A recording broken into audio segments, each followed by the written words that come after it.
considered one of the most iconic images from World War II, the raising of the flag on Iwo Jima. Michelle Griego talked to a veteran Marine in Westminster who spent 36 days on the island and witnessed that historic moment. I enlisted in June of 1943, and they called me up in September.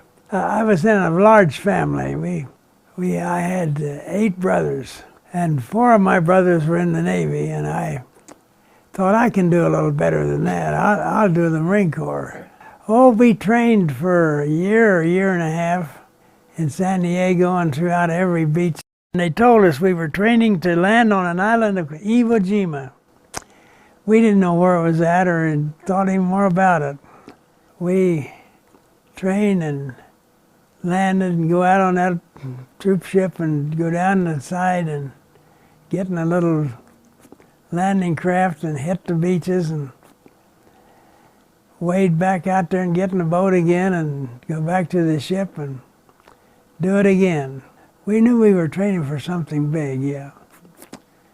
And in fact, one day, near the time when we got ready to ship out, we landed on Coronado Island.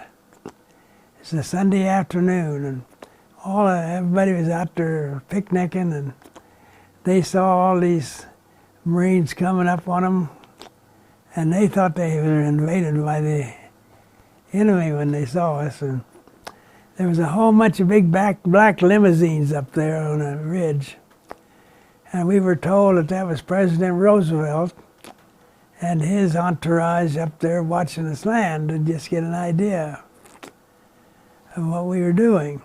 We stopped by a couple of the other Pacific islands on the way, and we stopped there to rearrange some cargo. There was the biggest ship, a bigger armada of ships that had ever gathered in the Pacific was gathered there at that island. And all these battleships and all these troop ships and aircraft carriers were all there. As far as you could see were ships. And I remember I saw a little submarine making its way out through all those ships. That little submarine headed out to the west towards Japan in the sunset.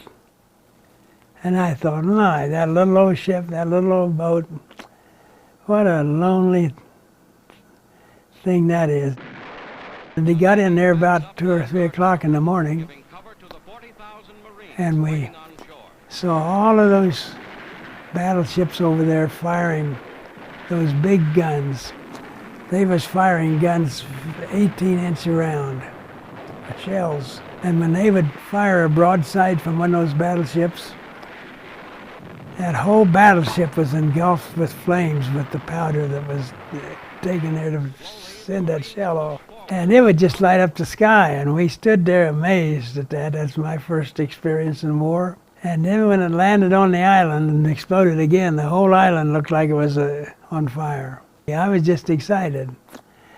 And God gave me great peace and assurance that He loved me and He was going to take care of me. And so about 6 o'clock in the morning, our old captain said, okay guys, let's start lining up. And we'd made so many landings, we knew what to do. We'd just line up in a queue.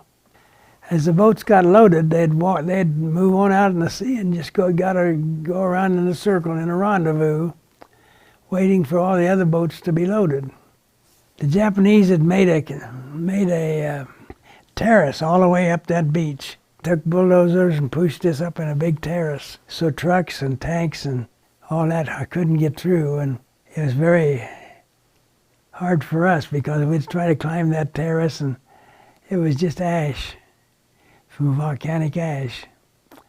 And you'd take a step into that thing and to take it, and your foot would slide down, and you'd slide down 2 steps and take another step and slide down 2 more. So it took us a while to get up on that, over that terrace to get onto the regular beach. And after we got up to the top of that terrace, I stood up to see what was on the side of it, see if it was a group of soldiers or a machine gun nest or what it was. And just then I was standing there and I saw this black bullet-shaped thing come sliding in 5 feet in front of me. And it was a mortar. The next thing I remember very vividly was seeing the nose of that thing. And then the next thing I remember was a terrific flash. And then after the flash immediately was that great big blast. Everything went dark and I was knocked down from the blast. Concussion, shrapnel into one knee, and I didn't know that till afterward, or one leg, left leg, and I was laying there knocked out, and my old captain got up there by me about that time, and he saw me laying there and he thought I was dead, because I looked dead as a mackerel. And he stood out, he was standing there, and I came to about that time, started to get up, and I fell down, and he said, "Whip, you've been hit." And I looked down and saw my leg bleeding. And he said, "Just stay right there where you're at. I'm going to go get a corpsman and some stretcher bearers and get you out of here." I said, "I don't want to get out of here, Captain. I can stretch around. I can kind of hobble on one leg." He said, "No, I want you out of here. You'd just put other guys at risk and you'd put yourself at risk." There's camaraderie in the Marine Corps like you've never known in any other organization. You just don't want to lose the rest of your buddies. And you've trained with them, you've shared your life with them in every way, your love letters and everything else. And you just didn't want to go. And so he got the Kyle Corpsman up there and they carried me on a stretcher over to an aid station and then on down to the beach to ship me out of there to a hospital ship. So we kind of hobbled out so we could see the full length of the ship. And there we saw a boat just being loaded on down in the front of the ship. And we saw a big pile of gear. They'd taken off a dead man, and it had rifles, helmets, mist gears, gas masks, dungarees for clothes to put on, and bayonets. Everything we needed was in that pile. So going back, we outfitted ourselves, but the only thing I was afraid of, what's my captain going to say? Because we just adored this man. He was the neatest man. And I just didn't want him to think I deliberately disobeyed him. And we got back there and we knew where our communications place was. And we spotted it there as on the boat was going back. On the beach, it was covered with a camouflage piece of plastic. So they put me running the switchboard then because I could sit down and didn't have to walk. And I ran that thing for 55 hours, and when I got relieved by my leg swelling had kind of gone down, and I called the Fire Direction Center and said, "I think I'm able to take over my post." And they said, "Okay, there's a platoon going up the hill right now, up towards Mount Suribachi." He said, "Just fall in behind them." And so I just hobbled out there, and they were going up, and I just got in behind them, and they were a rifle group, and I just followed them up till we got almost to Mount Suribachi.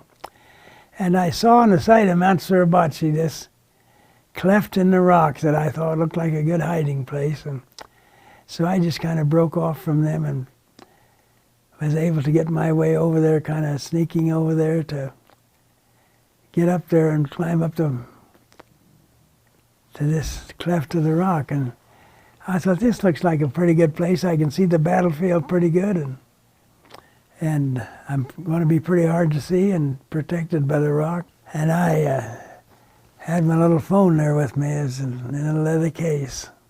And I got it out and phoned up the switchboard, and I told them I'm in place and I'm where I can see well. And they said, "Well, good, because we've been trying to get a hold of a forward observer up there to to help these guys get up the hill. They're taking a flag up there.